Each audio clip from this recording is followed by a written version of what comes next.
Hi everyone. Thanks for listening to my video tonight. I had the honor to interview Dave Clark, who is the director of the CM Life, and he was a wealth of knowledge, especially in this unit of publications, and I thoroughly enjoyed talking with him and learning a little bit more about the publication.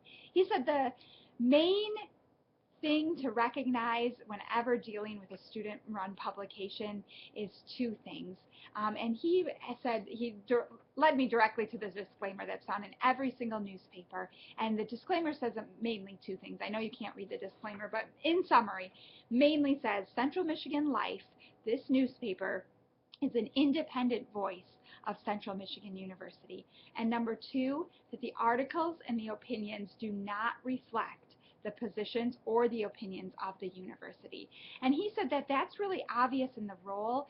He is paid directly by the university, but everybody else on staff is 100% independent of the university, and they have to make money, support themselves if they are in paid positions through advertising and keeping the production of the paper, and that they are two separate entities. And he said that really governs our work as well as three distinct laws. So we talked a lot about these three laws governing their work as well as the different internal policies regarding them. So number one is libel law, number two is copyright law, and number three is advertising. So as you know from our reading this week, and so this is actually really good timing, and one reason I was really excited about looking into this a little bit more is the concept of libel law. And libel law in a nutshell is when you report, you must tell the truth. You have to tell the truth and you have to be factual. And I asked if there were any laws or internal policies that governed his work, and number one, he said libel law. And I said, well, has that ever been violated? And he said that in the last semester there was a case that one group of people, as they were writing about protests at the casino, thought that they had violated libel law in the reporting. And he said, in fact, we hadn't, but it did get all the way up to tribal court. Number two being copyright laws. And I said, well, have there ever been any infringements of copyright laws? And he said, contrary to what most people believe that somebody would take something from the paper and have infringement of copyright. They would take something and use it as their own. Or vice versa. Somebody from the newspaper staff might write about something and claim it as their own work. And he said that's really not what we faced. But again, last semester they had hired a photojournalist to do work as a photojournalist for the newspaper. And so in that case, they had hired this person to take all of the photos for to the 2014 football season. And so she took all these photos and she downloaded them for CM Life to use, and they were using them in the papers. And he said at that point they became property of CM Life.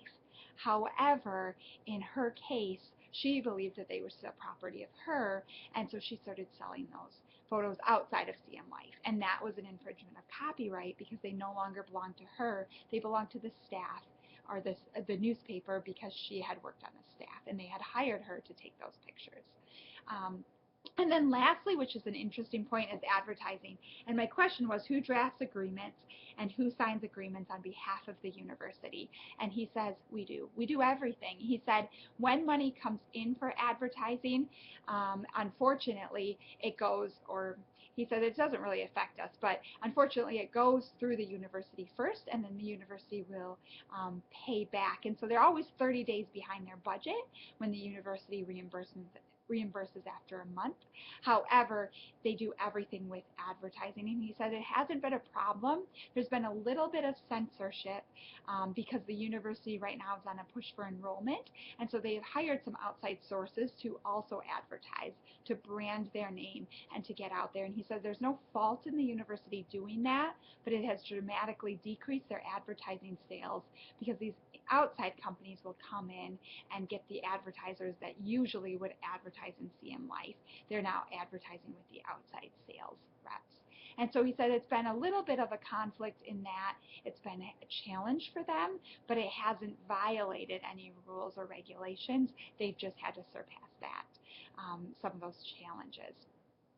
All right, my friends, I'm at 5 minutes.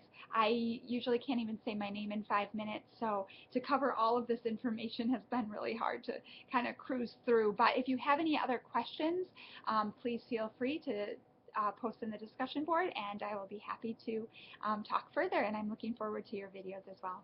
All right, good night.